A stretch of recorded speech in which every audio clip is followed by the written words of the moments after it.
Okay mga master, so ngayon naman magpapalit tayo ng ilaw. Ayan, ng yung tailgate sa brake light.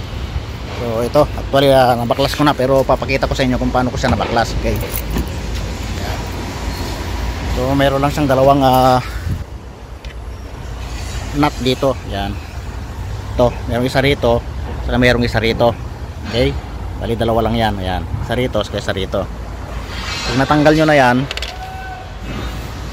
ayan, pag natanggal nyo, so itutulak nyo lang siya, tutulak nyo lang siya palabas. Okay, so pag naitulak nyo na siya palabas, ayan,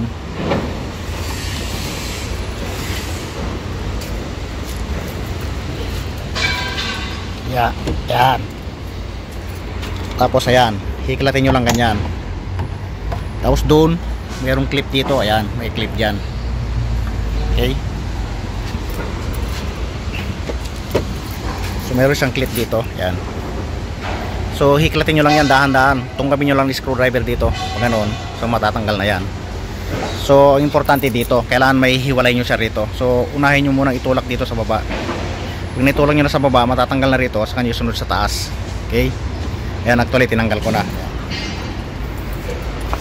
So yung brake light nito hindi na gumagana, kundi. Tapos dito meron siyang 4 na screw. Yan, isa, dalawa, tatlo, 4. So tanggalin lang yung 4 na yan. Tapos makikita na natin yung valve no sa loob. Okay, so baklasin natin. So ayan mga master, natanggal ko na 4. Isa, dalawa, tatlo, 4. Tapos kung kabilang natin ganyan, tanggalin natin pataas. Ayan. So ayan, meron siyang gasket. So bali ito yung brake light niya. Ayan. So pundi na, ayan, maitim na, saka putol na yung isa.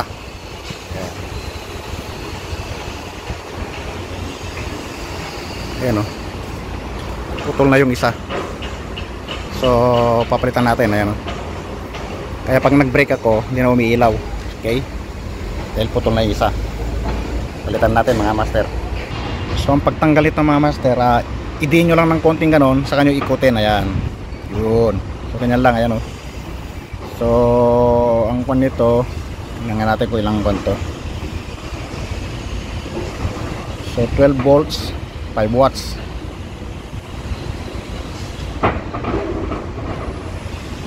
Volts 5 watts mga master. So palitan natin.